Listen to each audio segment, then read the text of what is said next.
Good afternoon. Good afternoon. We are here, and once again it is our great pleasure to be in your reality. We are gathered at the Dancing Moon on a cozy afternoon, rainy of sorts, here in central North Carolina. The date, of course, is the day after the new moon in November 23, and we are here to explore the ongoing series this year that is called The Hidden Design of Reality.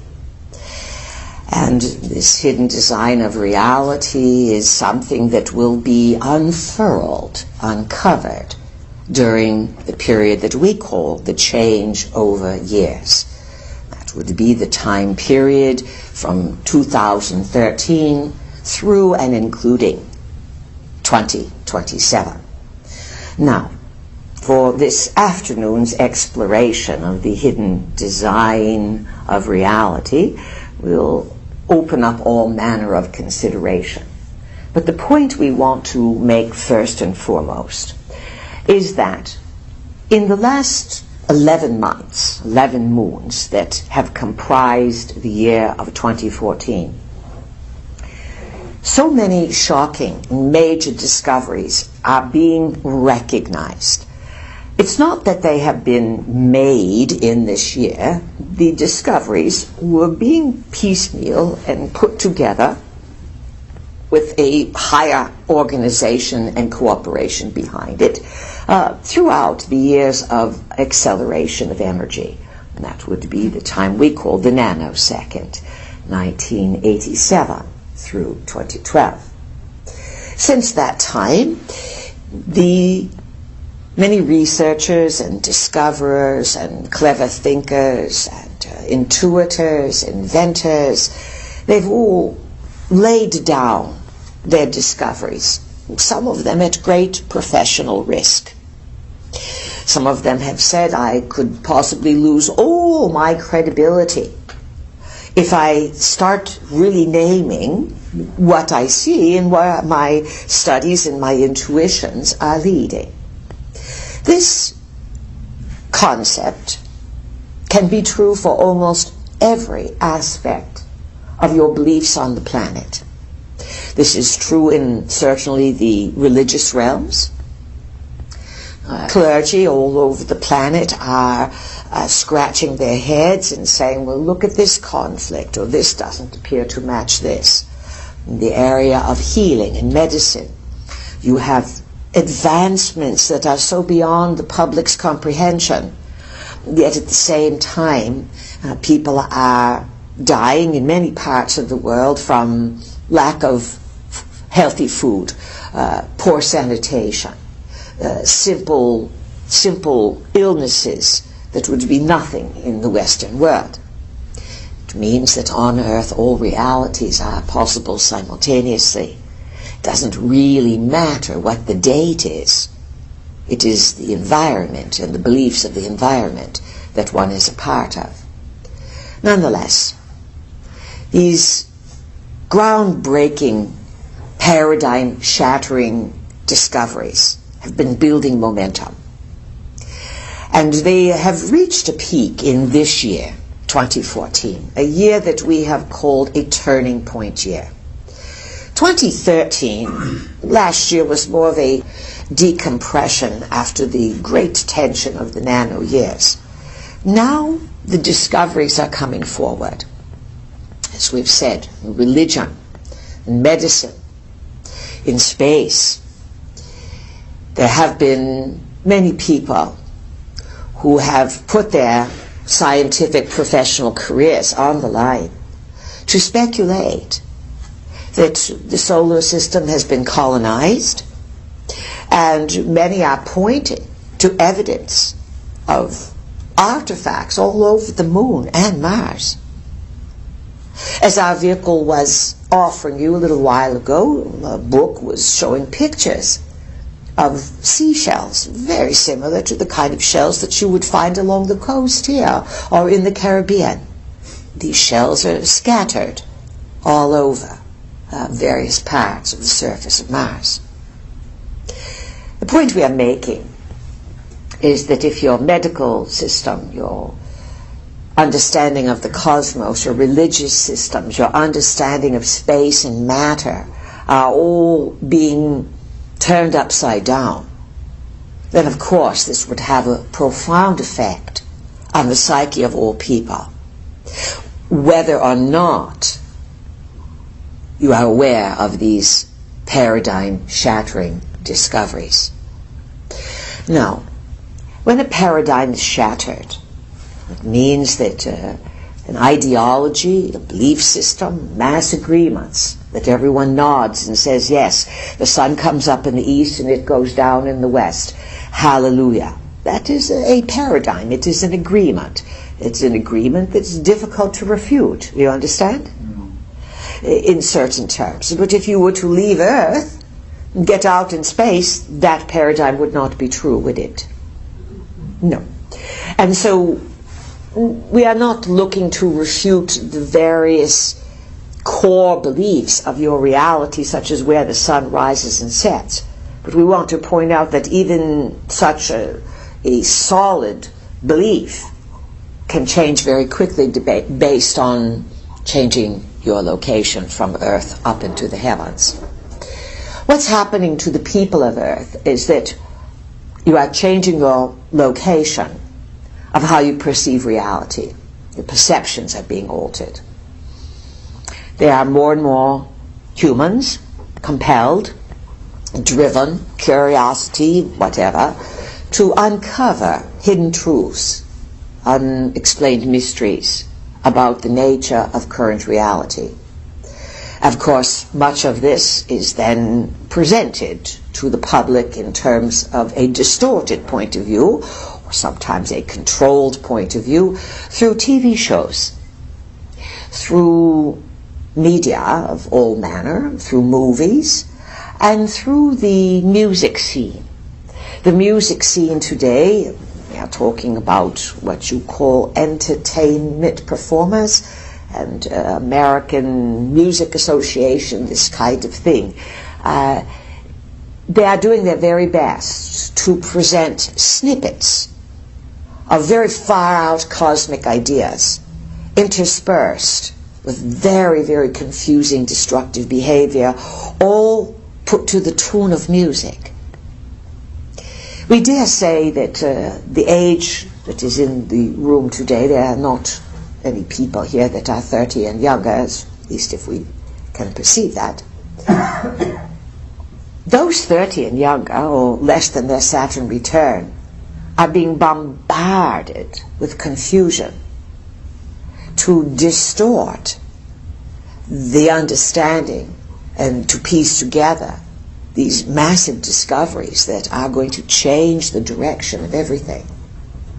Young people are always a target, whether they are preschoolers, adolescents, college age, post-college. Because if you can mold their minds young, then you will have their minds for a long time. And then it takes years and years to unravel things that are not true. Now,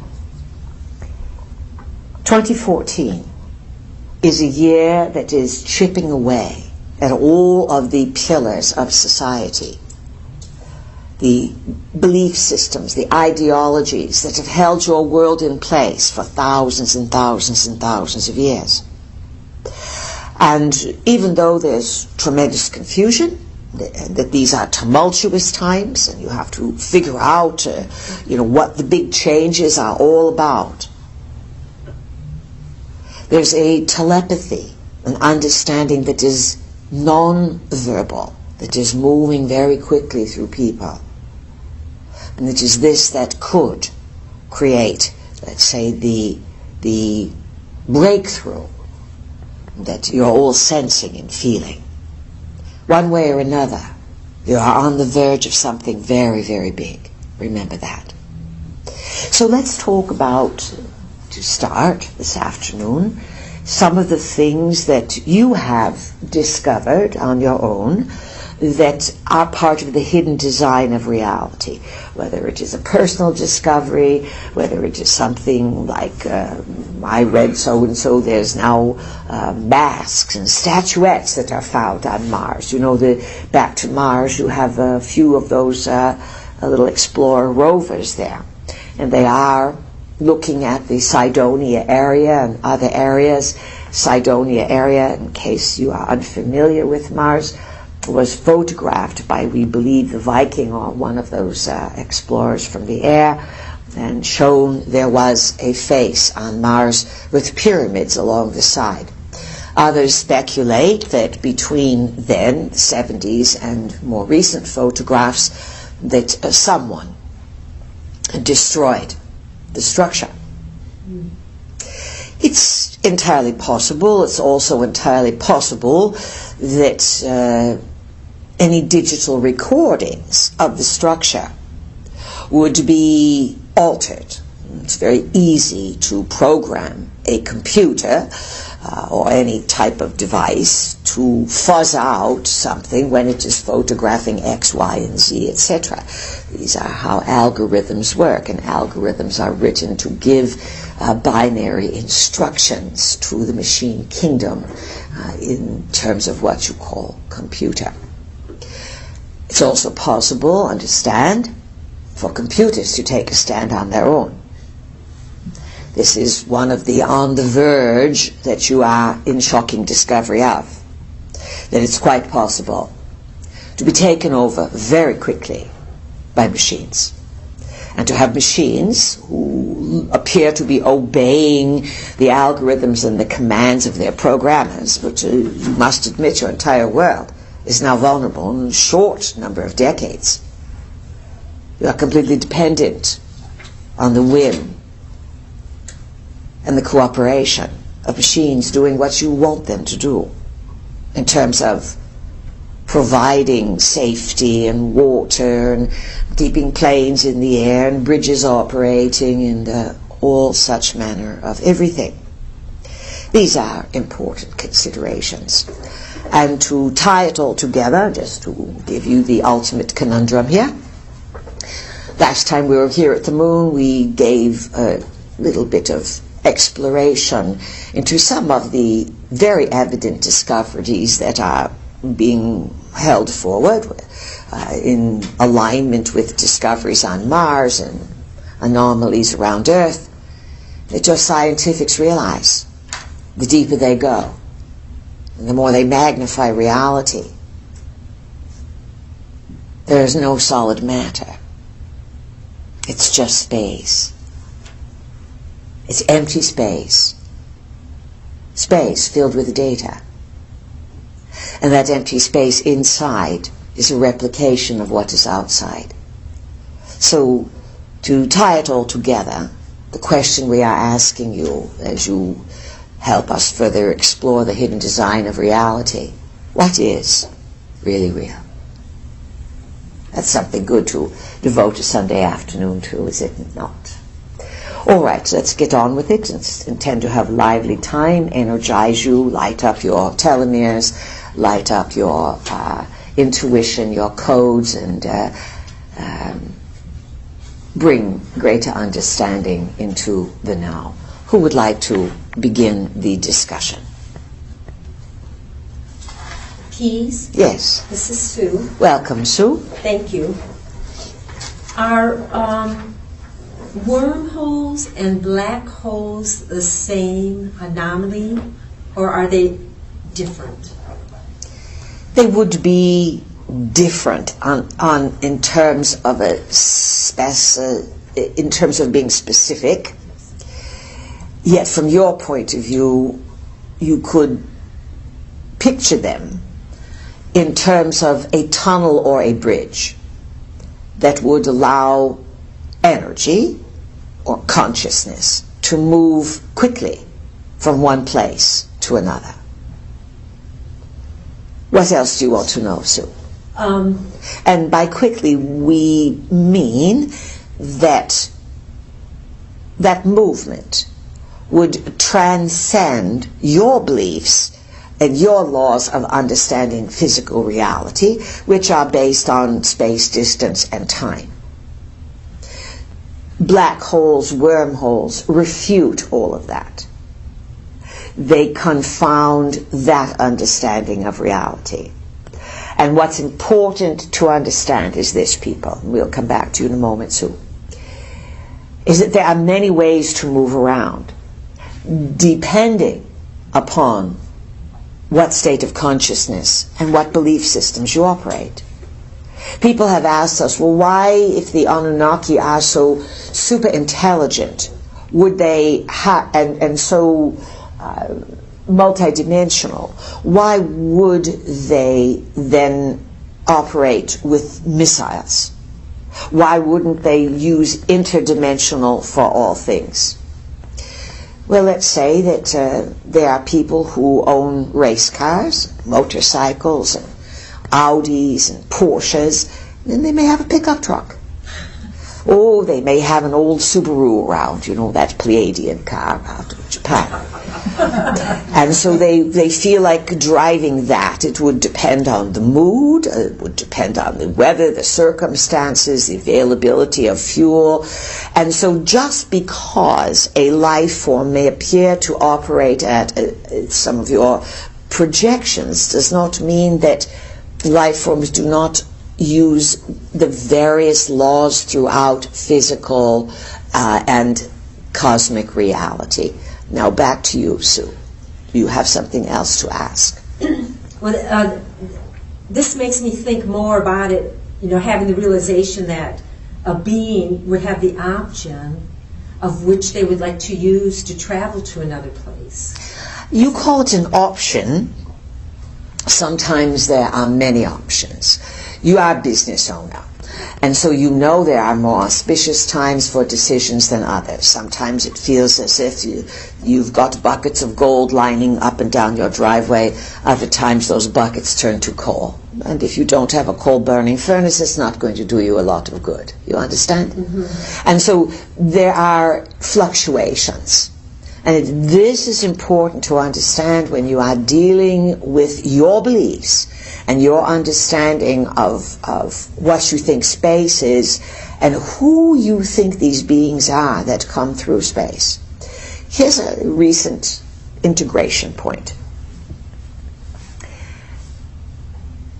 Researchers in the scientific realm, and this adds to the understanding of being on the verge of something huge. Researchers are putting it together that all manner of life forms, whether it is dandelions or daisies, whether it is ladybugs, skinks, frogs, gorillas, lions, cats, dogs, eagles, turtles, ocelots, possums, you name it.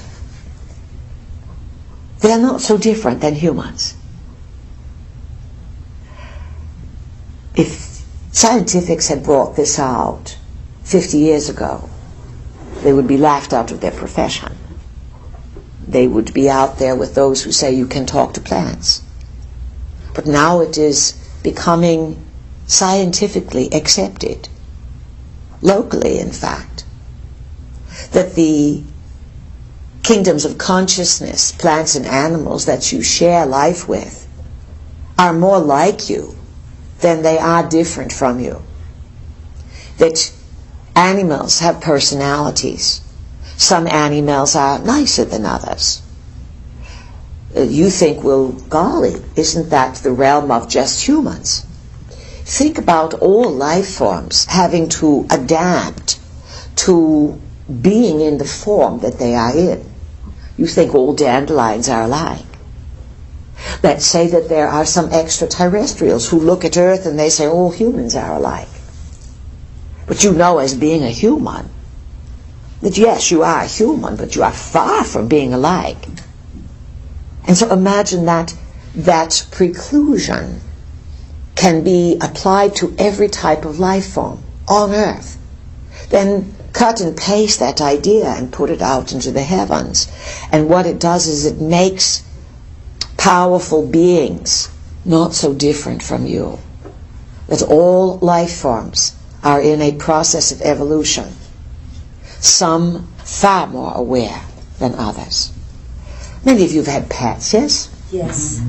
And you would admit that your pets have personalities, they have telepathic skills, and some of them are far more socially adapted and well-behaved than others. Some of them are just born grumpy, and they just have a grudge against this, or they have a one-rolled kind of idea, I'm going to bark and protect, or I'm going to elude, or whatever. And so your intuitions about what you have been picking up on are becoming more finely tuned. And there's an old saying, as above, so below. Look to understanding the small world below, and you will understand the cosmos in greater capacity. What else? Anything, Sue? Yeah, I was thinking about black holes. When they first came out in the 70s and told us about it, I've always been interested in them. But so I started thinking, it's like you said, as above, so below. You know, it's like we think the black holes are out there, but we're actually, in a sense, out there also. So they exist even on our Earth.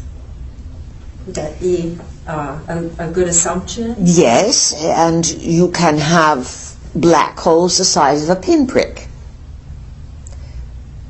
And they can be clustered around an area. You can have white holes as well. A little bit of a different spin on it. You understand that the Mayans, thousands of years ago, were given the idea that there was a massive black hole at the center of the Milky Way galaxy. And this was part of their mythology, their legacy, etc. And then in the 70s, as you mentioned, when the scientifics began to discover the power of these so-called energy-eating holes, and they discovered that there was a massive black hole, or appeared to be a massive black hole, at the center of the Milky Way galaxy, there was a conundrum, a conflict between, well, how did these Mayans know thousands of years ago and build a calendar around, many calendars around that discovery, and how is it that we, with our modern telescopes, have only come to this conclusion? Of course, that in itself put a monkey wrench in the system's beliefs, but if that was all discussed at university level, it would mean a lot of people over the last 40 years would have been out of jobs. Yes? Mm-hmm. Yes. And it would have meant that the educational system and the university system, rather than being an arena for critical thinking and debate, where people paid for the privilege of debate, they now pay exorbitant fees for the privilege of being fed dead data and mind-controlled to, let's say, and be penalized if they think outside of the dead data. So these are, one can see that decisions back in the 70s, 60s, 50s skewed the direction that you are approaching today.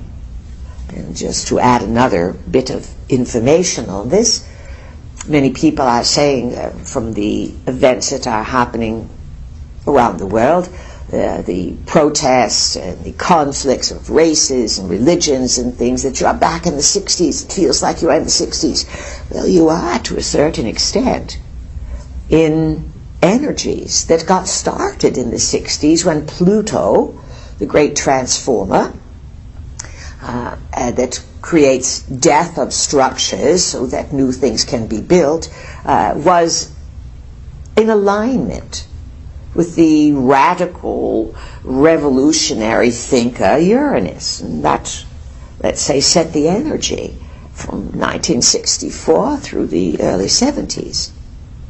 Now, from 2011, approximately, 2012 exact, through next year, 2015, Uranus and Pluto are once again creating energy of radical change But this time, it's not about harmony and peace, because in the 60s, Uranus and Pluto were conjunct, or what we call married.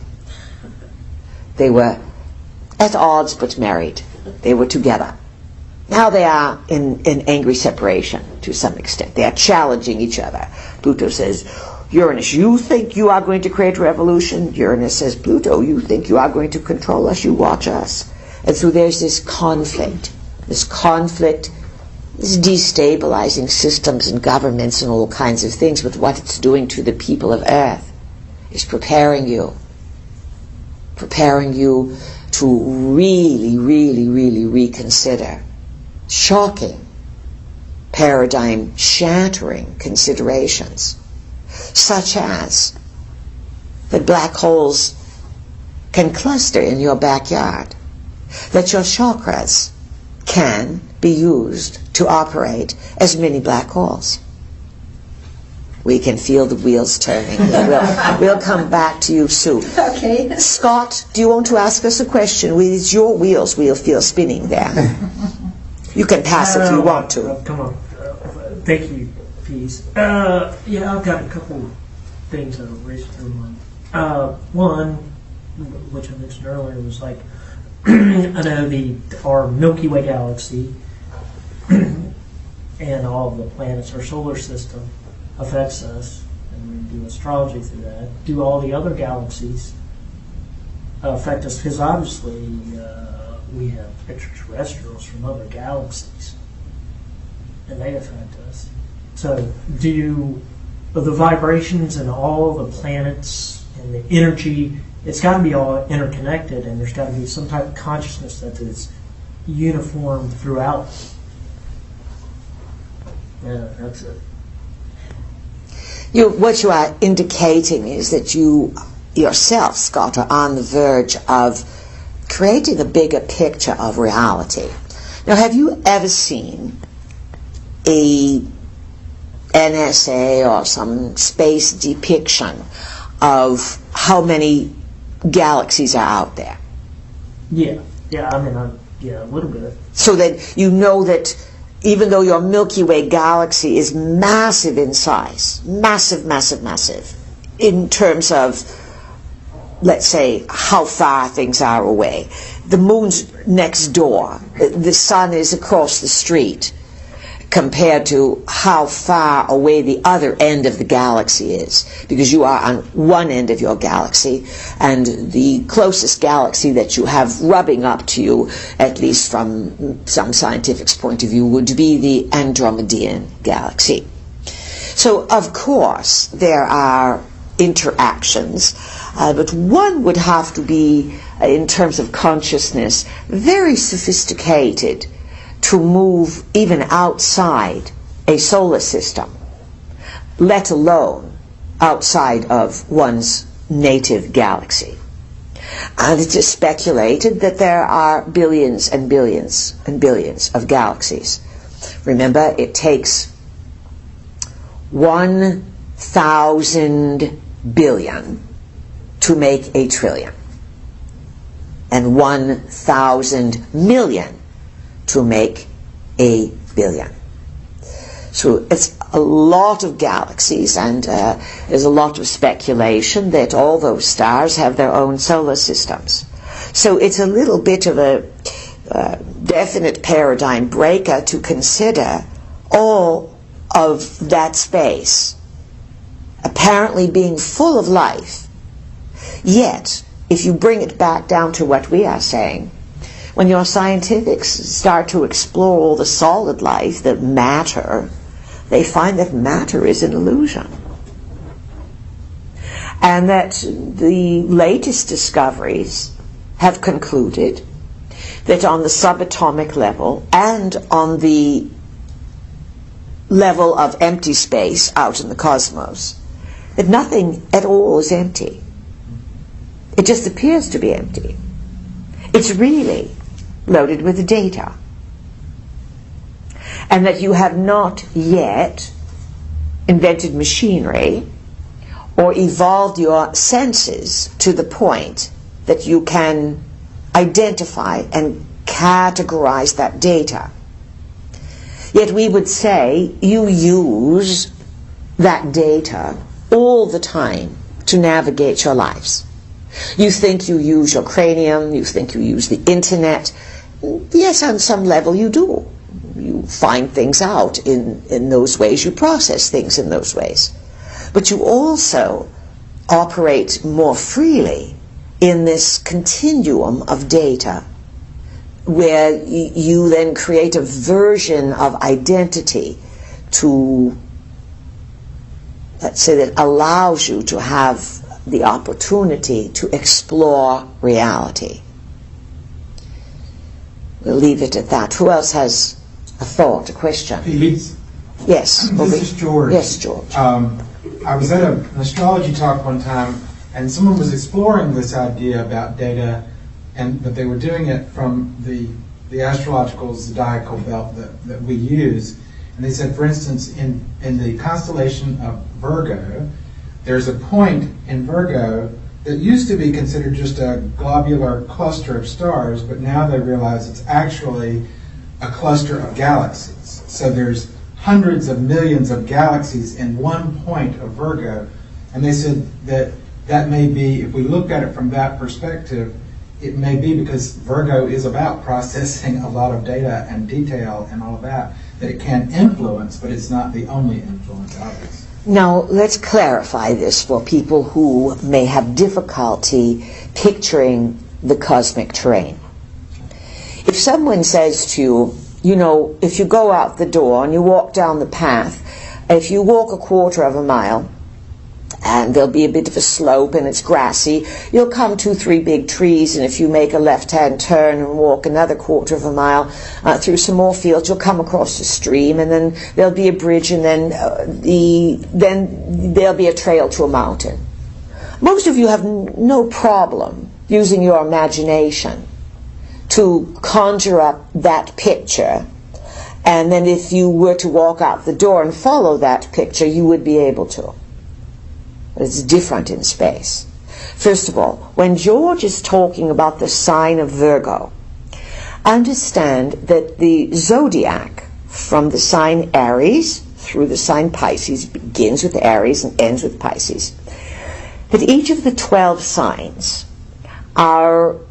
depict a location or a direction in the heavens from Earth's point of view. And you can also use the zodiac from the moon's point of view. You can use the zodiac from the sun's point of view. That is called a heliocentric. Yes.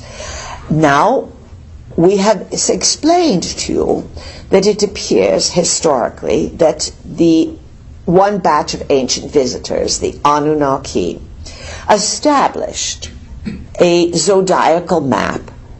The oldest zodiac, it appears, goes back to the Chaldeans, and Chaldea is where? Ancient Mesopotamia, yes, Anunnaki territory. And that when George says in the sign of Virgo, it means in that direction. Now, when you are on Earth, pretty much you can figure out north, south, east, and west. They stay constant because your feet are on the ground. You follow this? Mm-hmm. Which, the thing with the zodiac is that it moves as the Earth moves. So you cannot have your feet on the ground and always see the direction of Virgo. It comes around in a, what, George, 24-hour cycle, yes? Exactly. And so when you can see Virgo, whether it is on the horizon overhead or on the rising overhead or descendant, if you can see it, it means that when you look in the direction of Virgo, in that direction, not necessarily in your solar system or in your galaxy, but in that direction are what George is calling hundreds of millions of galaxies. And so your telescopes will look in a direction and see what?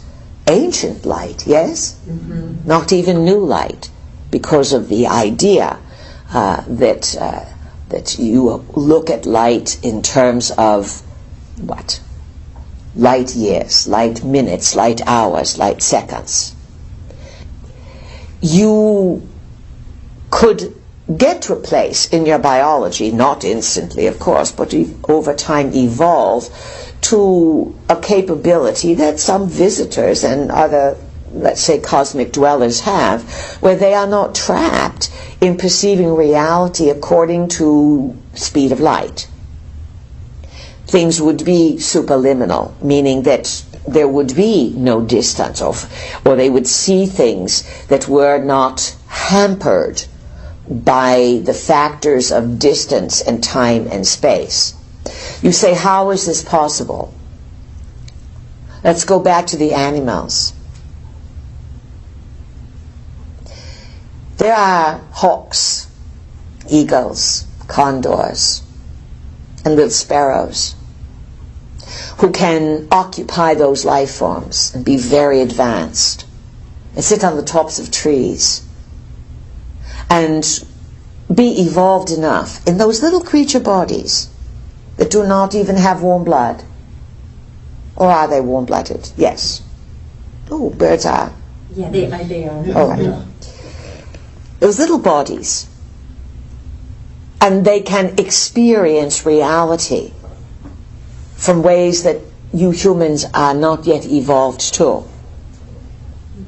Consciousness can be very evolved and use a simple life form to access an experience. And we'll say this too, it's quite an experience to be an evolved bird. Quite an experience. Because you would understand the cosmos and earth and energies in a completely different way than you would as a human. So it's interesting, George, how Virgo does rule precision and data and information, and that it would be perceived that there would be so many galaxies located in a sign that was known for transference of higher mind and information. So that says that there's much more to the hidden design of reality than anyone understands. And we dare say that even if you were to meet the highest evolved visitors possible, if they were truthful with you, they would tell you they're still figuring things out. What else, George? Well, I was also thinking, when you were talking about animals, there are some animals that can see beyond the spectrum. They can see in infrared. Many. They can see outside the visible spectrum. And I've read this, that if we could see beyond the visible spectrum, we could look up in Sagittarius, where the galactic center is, and the sky would be bright red, because we would see infrared, much more infrared light. You could pick out the galactic center immediately, because it would just fill up that part of the sky. So it's just interesting, if we could develop beyond the spectrum, if humans had that access or had that ability, I guess it's partly visualizing it. It's not so much visualizing it, really. You are genetically altered humans. That is part of the discovery that has been made in the last century, that something has fooled around with your DNA. And it was the premise of our work when we first began over 25 years ago. You are hybrid, you have been genetically altered. We use the analogy of 12 strands of DNA just to entice you and confound you a bit.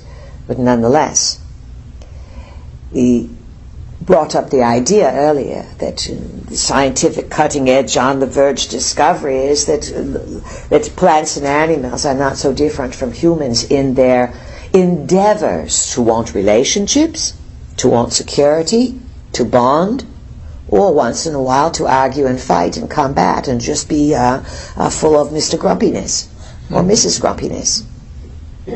And so, in order to be managed, this is what you are coming to understand, that the human experiment has been limited to a large degree.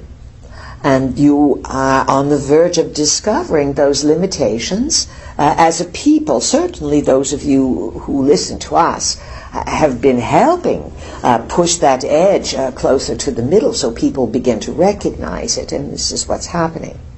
But the discoveries, once they start penetrating the various levels of reality, will change everything. So it is a matter of intention, George. Yes, the intent of an individual can overcome physical limitations.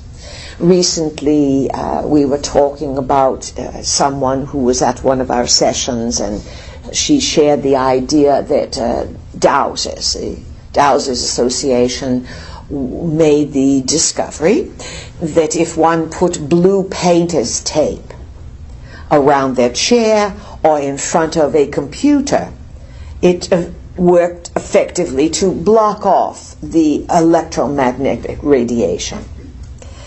And then other discoveries have shown that putting railway spikes, metal spikes at the corner of a house and gridding it shuts off the electromagnetic radiation or lessens it. These discoveries show the power of the mind. This is probably the basis of all discovery of the hidden design of reality, the power of the mind. And in order for others to manage you as a species, to invade the living library, endeavor to create hybridization products and genetic engineering, etc., you had to be detweaked. You had to be turned down. Your visible spectrum availability was limited. Animals were not so invaded in terms of genetic manipulation because the animals were not perceived to be a threat to the reign and rule of colonizers. Yet the animals have been well aware of what's been going on for a long time. And the animals are affected by these colonizers because these colonizers have little regard for the living library in general.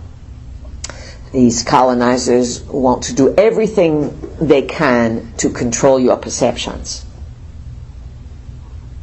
so that very few will begin to notice the energy of the galactic center.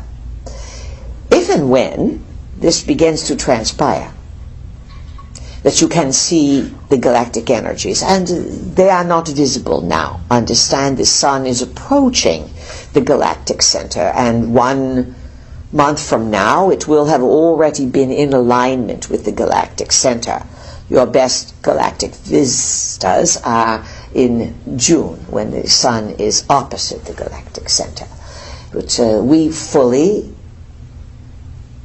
believe and invest in the idea that you are slowly opening. You are becoming more like the animals. They are not becoming like you. They are gifted creatures. And once you recognize the gifts that you have within you, perhaps you will quiet your mind and seek out quiet time, because that's what is needed to allow some of these processes to develop. More quietude. There's many components involved in this. We'll move on, but we'll comment on it throughout the night. Is there anything else you want to add, George? That was good data. No, that's all for me. Just everyone imagine that it's possible for you to begin to see the galactic center's infrared energy. Yes, George? That's infrared. Infrared. And that the animals that live around you will respond to you and send you the energies that will help you awaken. Because it is by focused intent that your reality is created. And it is this one key of the hidden design of reality that those who manage you do not want you to really figure out or to have the time to invest in it. Who has a question? This is David. David, welcome. I recently drove up the 85-95 corridor and north to Washington. yeah, towards like Philadelphia, And when I was up, it's funny, it seems like, I always say Fredericksburg, northward, it seems to be, you feel a weird energy.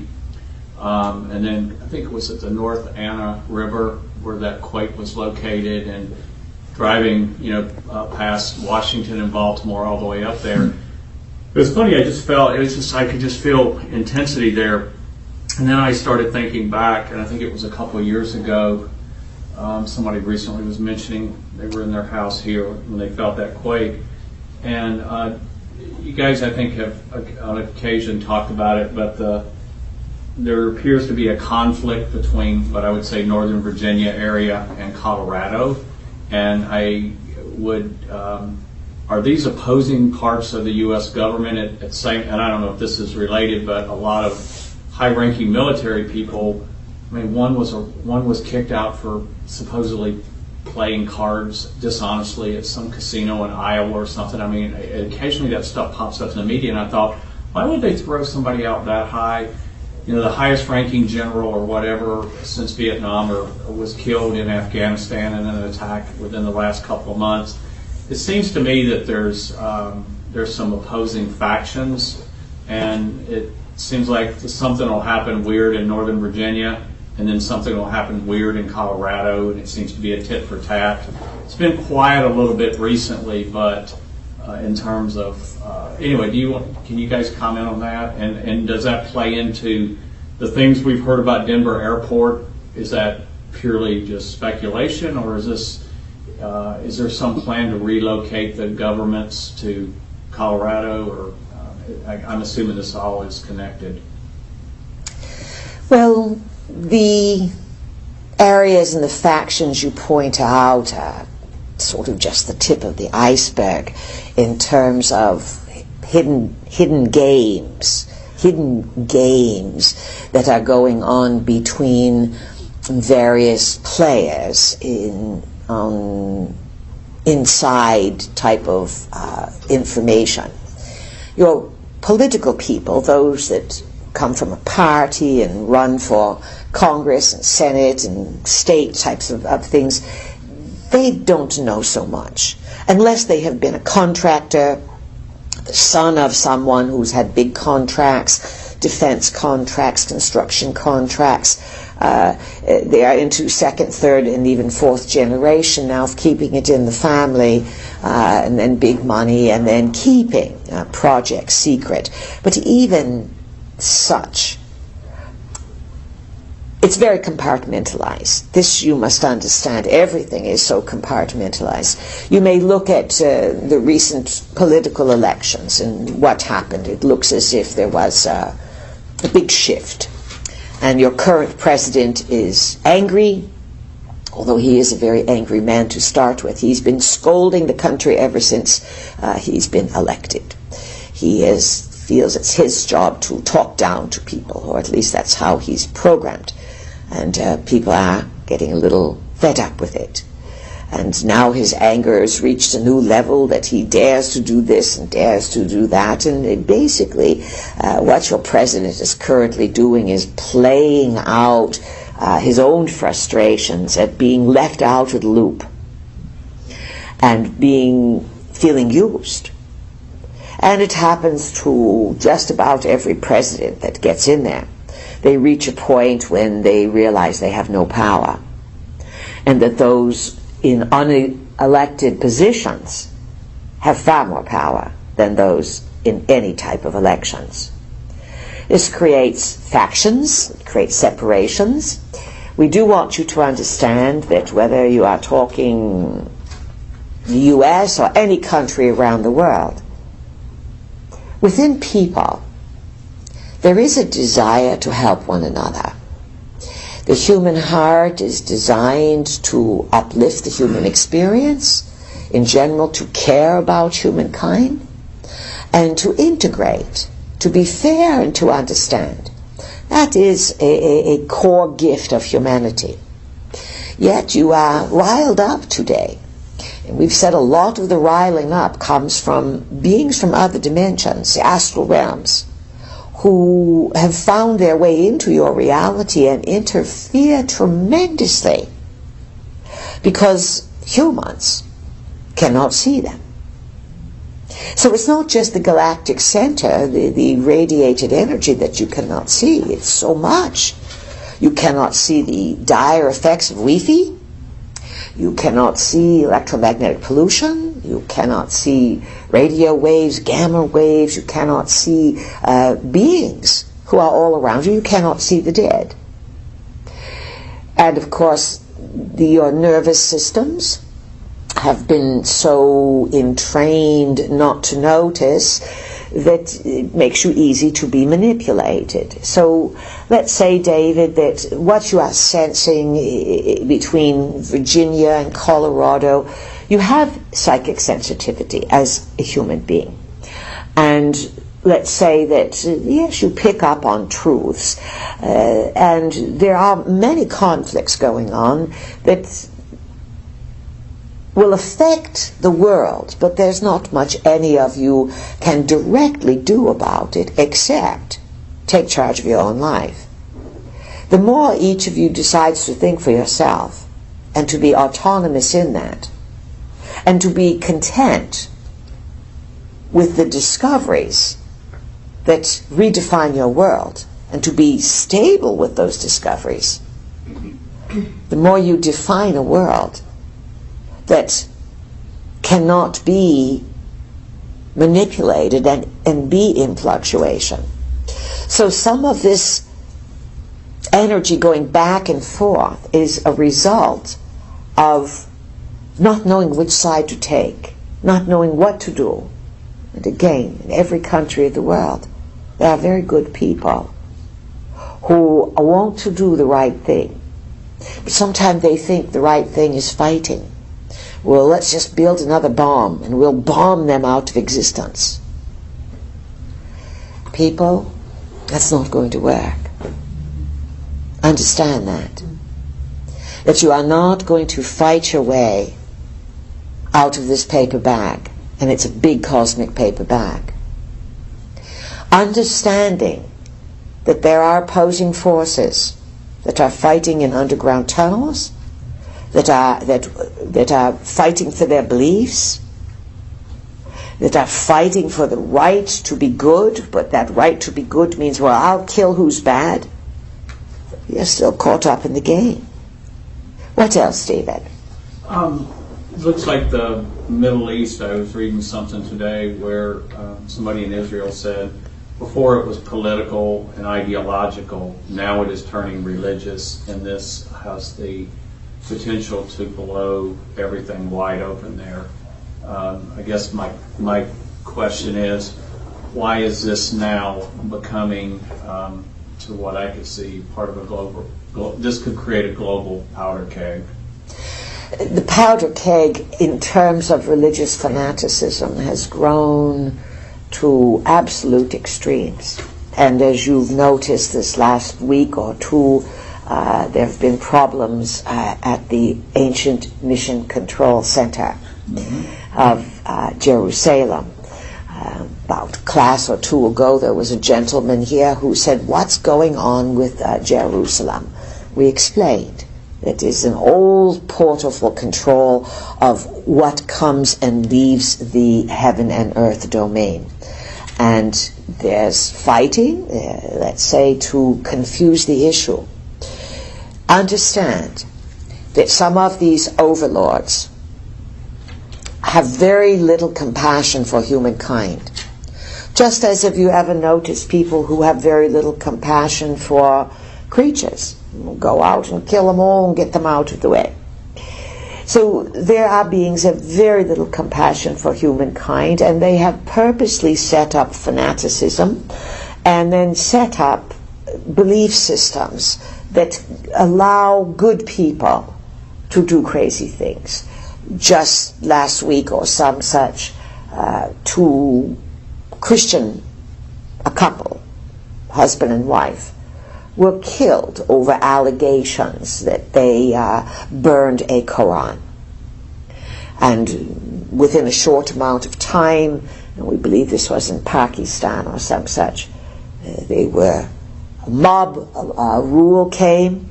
Now whenever you say mob, understand that there is a mindset in the mob that is far beyond the individual. You have mobs gathering now where? In Misery. Misery, yes. Misery could turn out to be full of misery if misery does not get it together. And misery could be leveraged, utilized to create a legend, a myth. Just like you mentioned the Denver airport. There's a truth around a lot of what is going on there. There is a tunnel system from Washington to the Denver area. But if you want to get people to stay away from something, you create a, quote, haunted monster kind of thing around it, and then they're afraid to go there. You follow, even psychically. And long time ago, when there were mini black holes or caves that had portals in them, where if you walked into the cave or the vicinity of the cave, you would step into another reality, and once in a while creatures or different beings came in and out in order to keep explorers or people away. Those who used that portal would create a legend, create a mystery, create fear around it, and create sometimes an astral guardian or even an organic construct that would act as a local scare tactic to create roars or to create weird stuff or to flap big wings or something and to get people to run in fright. There's often very logical explanations for hidden mysteries. Now, where were we? We're on a roll here, explaining all these various pieces of yarn, and then Mob mentality. Mob mentality. Thank you, Sue. That's good focus. Now, put all these pieces of string together and create a beautiful macrame. Mob mentality is when someone gets crazed and they start to use their emotionality, which is one of the greatest gifts you have, but that emotionality can also be one of your biggest downfalls.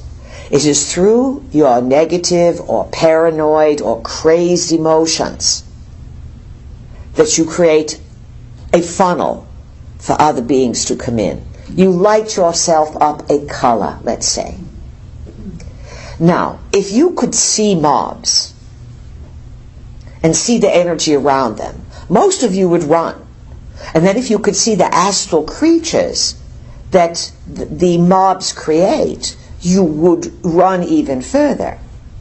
Earlier, our vehicle passed around a picture and said, what do you see? You saw different things.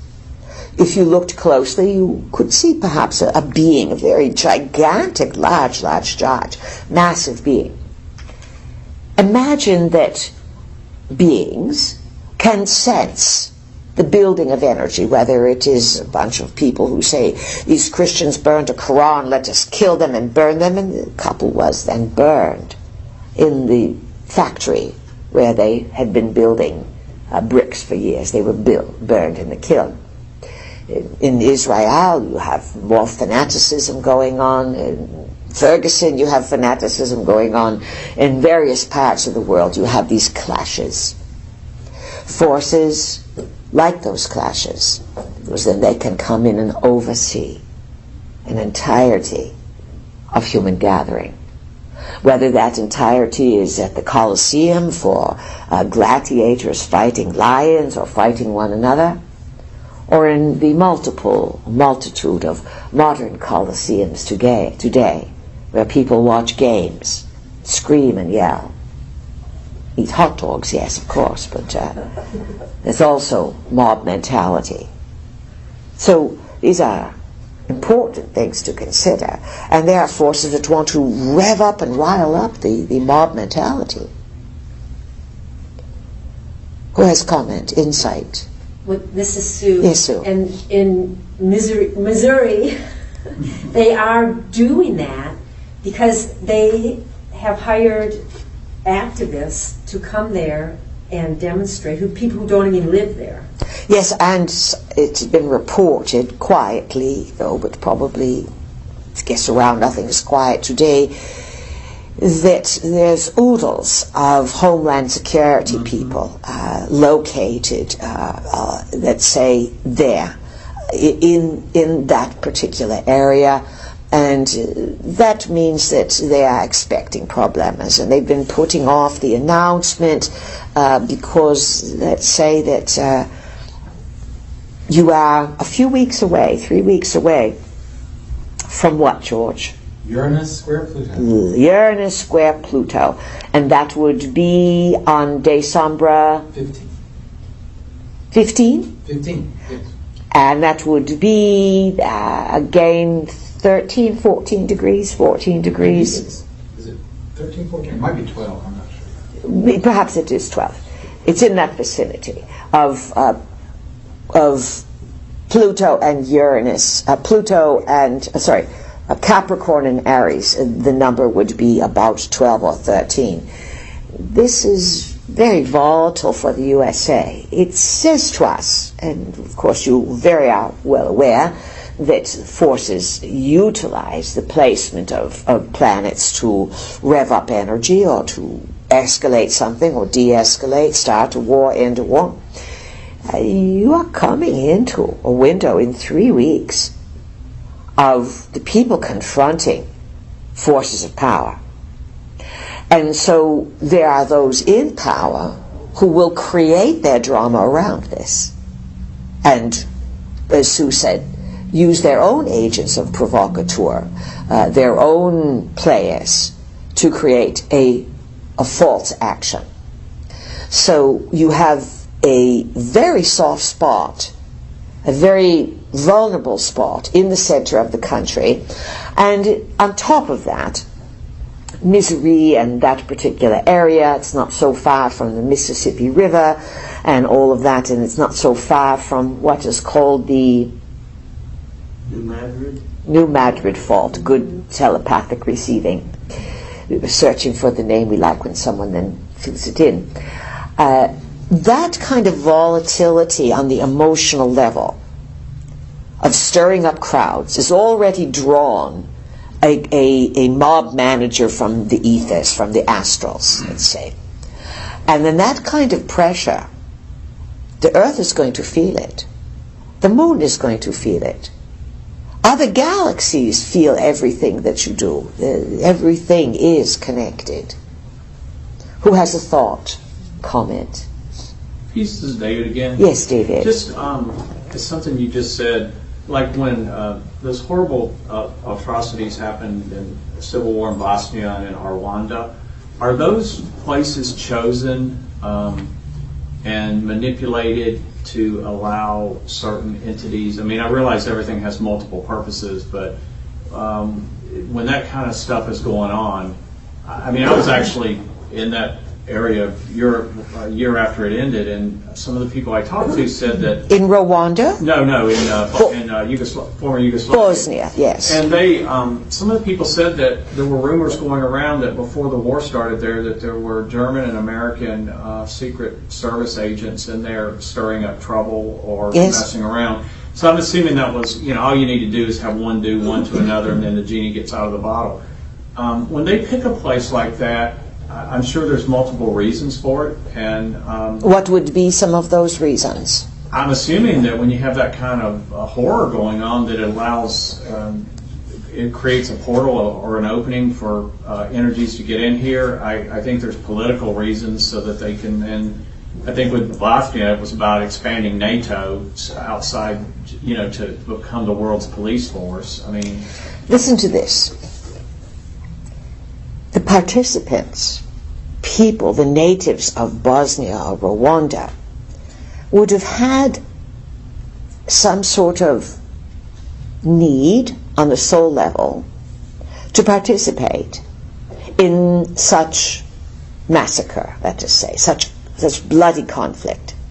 What would that need be? It could be different for each location, and then very different for groups of individuals. In Rwanda, let's say that it was basically tribal warfare, violence on violence, etc. Old violence. And let's say that tribal warfare makes no difference of skin color. Tribal warfare goes way, way back. And when people have a soul lesson about being destroyed by a tribe, a neighboring tribe, they will come in and work that out until they say, I'm not fighting my neighbors anymore. I don't care if they are purple and I am orange. That's it. I don't care if they worship rocks and I worship flowers. I let people live in peace. Then the whole thing stops.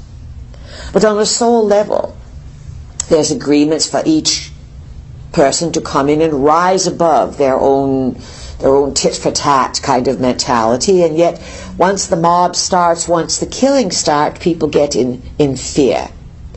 And then they lose their minds because other forces come in and they compel people to do things that later on they are ashamed of. How do they get compelled to do things? Because they lose their centeredness of value, they become over-emotional, they leave their body, they get the adrenaline thrill, something else comes in, runs the body on a massive level, and then the body gets stuck with the consequences. Now, in Bosnia, one of the out pictures of that war, the destruction there was a tremendous number of orphaned children. And the backstory is that orphanages were being packed with these displaced children, and then the children were disappearing.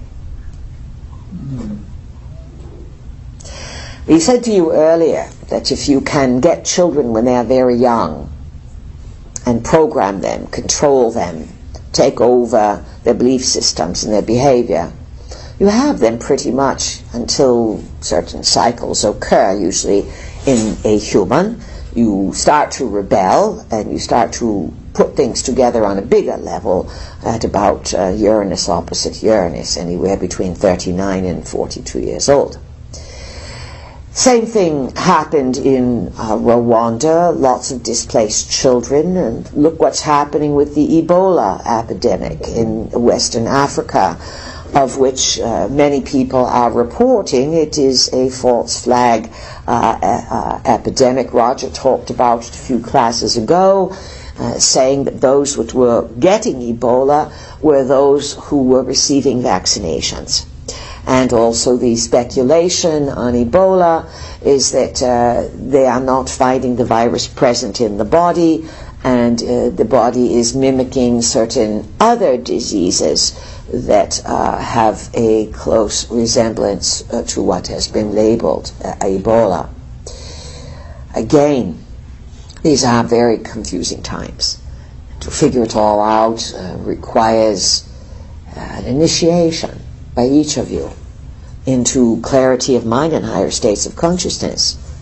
And then often, when you are presented with the truth, it is so outside your belief systems that it becomes very disturbing and stress-creating.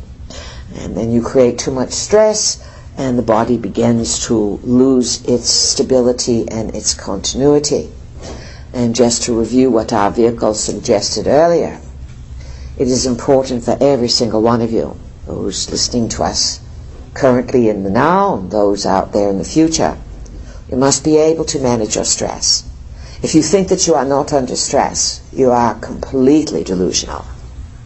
It is not possible to be alive today and not telepathically and directly encounter all of the conflicting ideas and the paradigm-shaking belief systems that are wanting to burst forth and unfold. So be aware, quiet time, as our vehicle suggested, turn to aromatherapy. A few pleasant smells, a sniff of lavender, very relaxing, but truly, chamomile, orange. Rosemary can be utilized to quickly clear the brain, dissolve brain fog, and get you thinking clearly. And as she said, take a little bit and put it on a piece of flannel or a piece of cotton or whatever, and sprinkle the smell on, carry it around with you in a little plastic bag, and take a sniff throughout the day. This is very legal. It is very legitimate, and it will help you feel quite stabilized. And you will notice it is subtle energy, but the certain aromas trigger certain feelings. This is why we are digressing a bit here, but we know it. We always like to meander. This is why you have the idea of, quote, comfort food. Yes? Yes. And you say, oh, my comfort food was this. If you live in the South, it is grits, yes? Or it can be collards, it can be grits. If you live in other parts of the country, it can be what? Pizza, yes. Sauerkraut. Let's hear a few other comfort foods. Macaroni and cheese, yes. Potato salad. Potato salads, yes. Okay. So what happens is, when you know that you are going to get a comfort food kind of thing, you say, well, I might gain a pound or two, then perhaps you do. But you feel secure. It gives you the reminder of, while mom or dad or family or locations were stable when I ate this food, so if I eat this food now, I'm going to get the feeling that everything is like it used to be, stable and secure. Yes? Yes. But even smelling those foods and not eating them can give you the same benefit. And we would say your olfactory abilities, that would be the ability to use smell, is more powerful than ever before. It is something that the animal kingdom has in great abundance that you have shut down. And all the things that have been shut down in you, they are slowly coming online, because the language of the DNA, the code of the DNA, is being slowly restored. In some it can happen quickly, in others it will be a long, long haul. Let's move on. Who has comment? This is Roger. Yes, Roger, loud and clear. About the Anunnaki, Yes. do they experience joy from the standpoint of we get up in the morning and we look forward to going through the day to create a better way of feeling? In other words, we are drawn to act in ways that we would create better feelings. So I'm just wondering, do they experience joy? Or what motivates them to go through the day? Of course, they would have the range of emotions that you and the animals would have, and plants as well. That range and how they would manifest it would be predicated on their own soul evolution in their life form. In other words, a life form that's going to occupy a hawk is going to have certain maximum limitation within the form of the hawk. Just as a life form that occupies an energy that occupies a human life form is going to have a minimum and a maximum extension. Same too with the Anunnaki. And let's say this. The main problem with these Anunnaki, and they know it, is that they are stuck.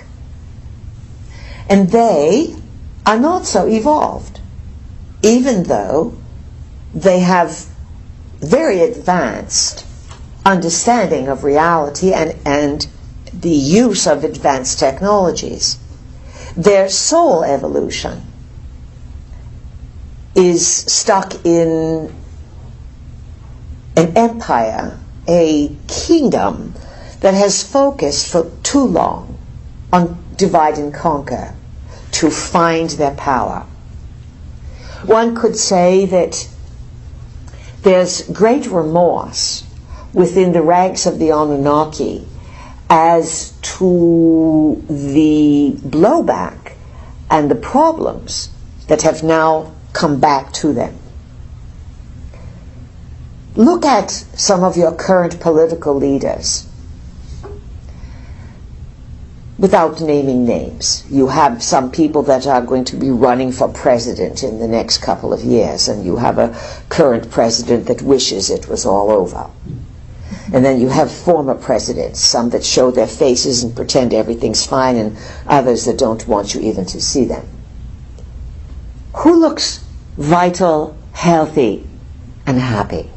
None of None of them. None of them. Yeah, none of them. There you have it. Multiple choice, and you knew the answer. None of the above. Now, if all of the beings above were and are accentuations of beings who want to manipulate you and control you, take it up a few other dimensions and imagine the angst and the lack of flow of vitality that is coming through some of these beings. So can they experience joy? They have experienced enough joy, some of them, to know it's possible. But just like a human who used to live a joyous life and be more happy and free when they were younger, and then as they've moved through various life transits, they didn't navigate those transits so well, and they became small-minded or selfish or victimized, and then they want to victimize others. What would happen to an individual like that? They would become sick. Their energy field would collapse. They would not be healthy. They would push away friends. They would lose the joy that they once had, but they would know that they had joy and know what it is.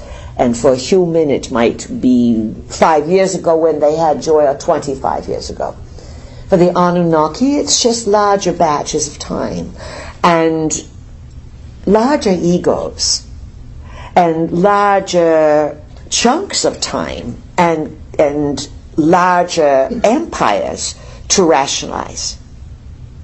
We have suggested that the Anus are in empire collapse, and that's going to affect your world. You just had a G-something, G20 or government's 20, whatever, meeting someplace around the world.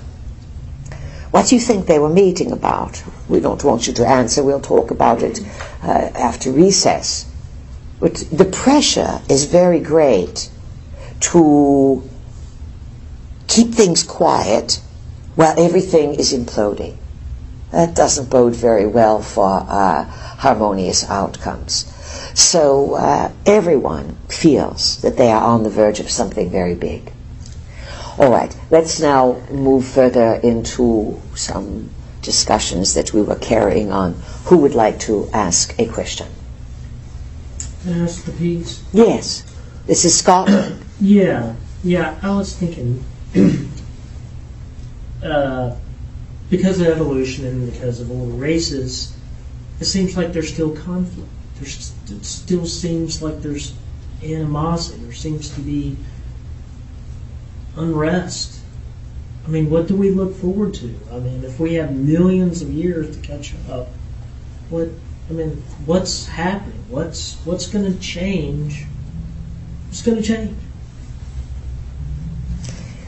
What's going to change, and the only thing that can change, would be people's perceptions of reality.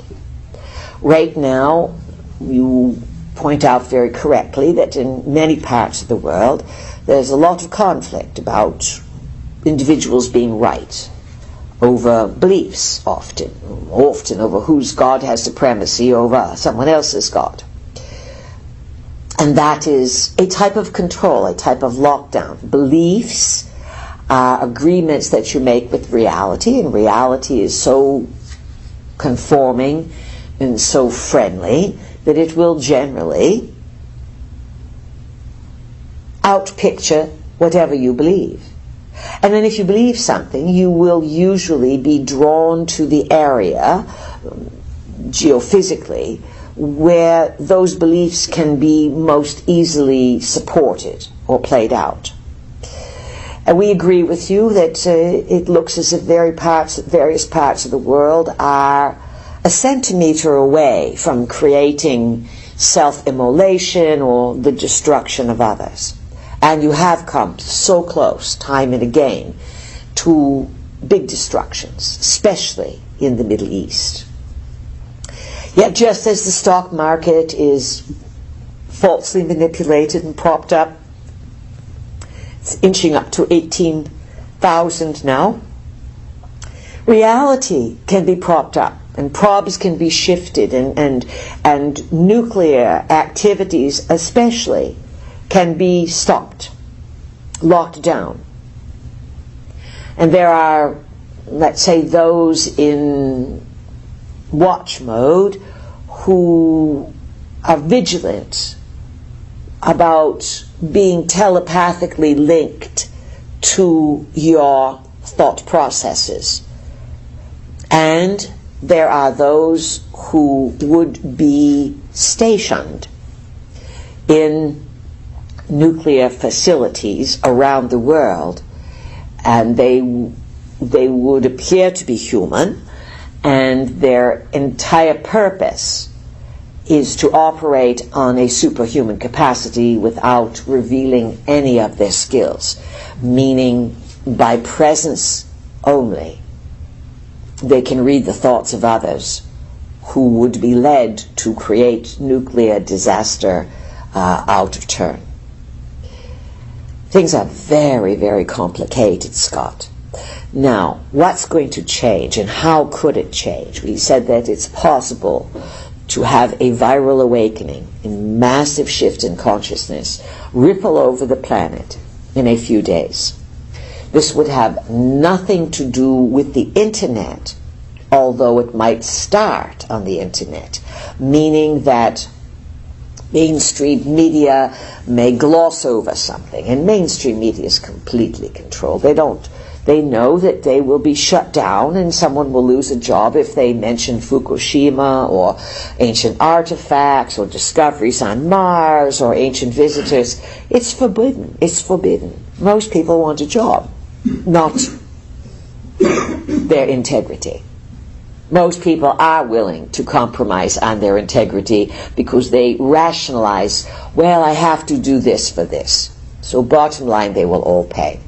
What you are asking about, Scott, is it's possible for an energetic to occur on a purely cellular level, where you would look at as if the God particle within humankind has awakened to give people a God's eye view of themselves, their country, their beliefs, and their reality.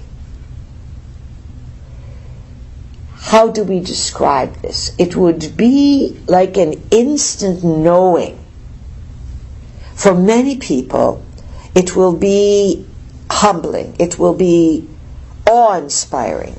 They will know something from the inside that could possibly force them all to lay down all of their violence, all of their anger, and to feel as if the mind of God and the eyes of God are on them and within them.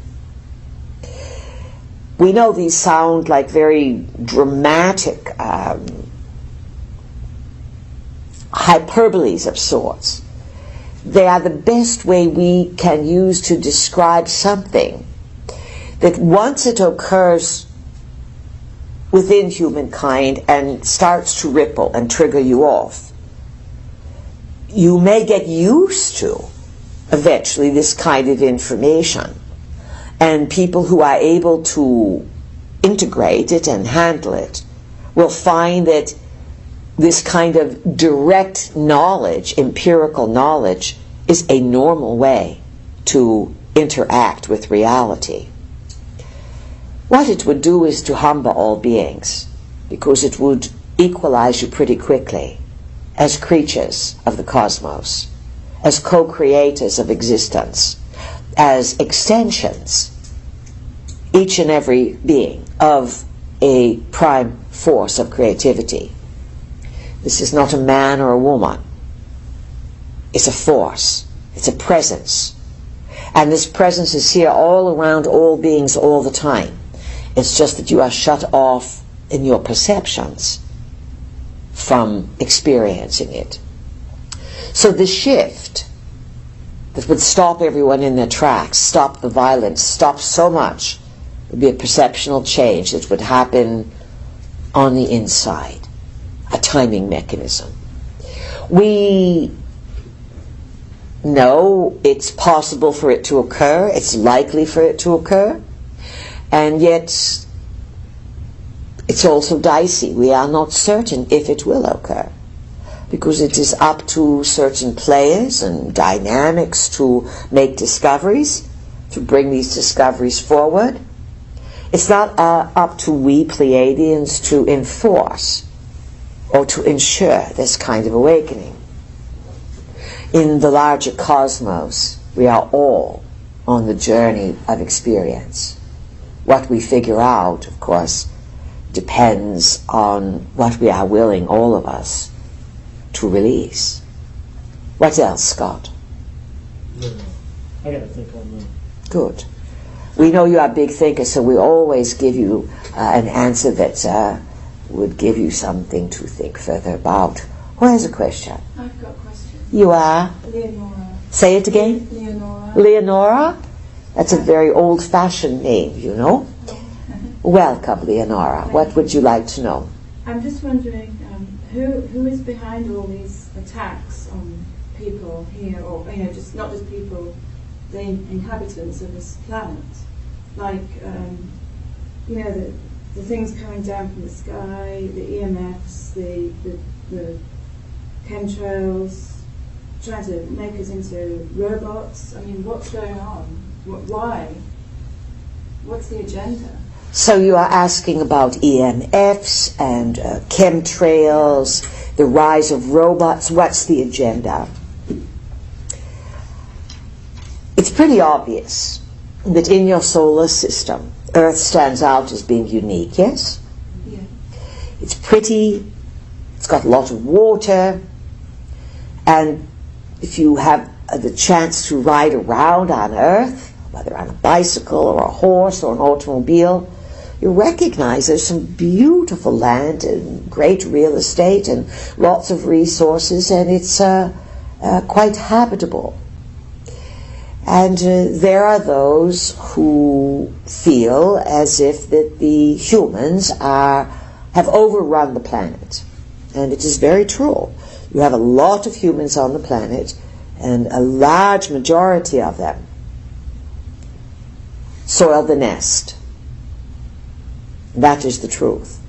We are not pointing names at any types or beings, but we tell the truth. And humans tend to get caught up in the experience rather than in their duty to be stewards of Earth. So there are statistical studies that have happened on Earth, and beings who look at Earth and they see that left unchecked, it will not be long before, within a few decades, some project to 2030, 2040, that the humans would overrun the planet with a lack of sanitation and a lack of consciousness. So there are forces, some that want to control the population. Chemtrails certainly do this. They block out solar radiation. They also block out solar communication. Without solar communication, many humans will lose their mind. The EMFs are purposely designed to mess up your electromagnetic energy field so that you are more easily managed, you are confused. And the GMOs, of course, are a slow form of suicide, along with wireless technology and cell phones. So, who's after this? Obviously, it is the depopulation culling program. Doesn't make any difference which country it comes from. It's humans who have been given ideas, and they are not far thinkers. This is one thing you lack as human beings. You lack this extension beyond the moment. And you have been programmed recently with computers and cell phones and all other devices to push a button and to have instant response. You can go buy a heater today and plug it in the wall and push a button. Within a minute, hot air is blasting out at you. It's far removed from having to gather wood and have it dry, and then find a place that it would be safe to have a fire and build a fire. We are not advocating that you go back to that experience, but we are saying that modern humans are programmed and conditioned to have an instant response to what they want. This has shortened your span of understanding so that you don't look far beyond the immediacy of what you can push a button for to receive instant gratification. This is also another form of dumbing humans down so that you are more manageable. All of this occurs, Lenora, because there are many beings who understand that humankind is on the verge of a massive paradigm shift, and that it could occur that crisis, one crisis upon another, upon another, upon another, pushes the human genome to such a degree that it fires off something called a fail-safe mechanism within the human genome, that rather than have you move to slow self-destruct, which you are doing now without awareness, that some code inside, we call it Enki's gift, ripples out, and everyone, or a large majority of the planet, has a massive new understanding of reality. We can not describe what that new understanding would be, because it would be a collection of all of the people of the planet recognizing something bigger about the story that they believe in, that has come from inside. We believe some of your prophecies and some of your books speak of these potentialities.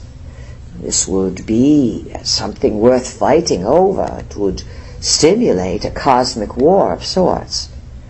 We are suggesting that the Anunnaki know of this time, and the ancients from long ago foresaw this time as being very dangerous in terms of the players coming to a new level of understanding how the game in existence is played. Anything else, Lenora? And just the Anunnaki, are those people, are they around us as people, like that you might see in your everyday life? Are they around you as people?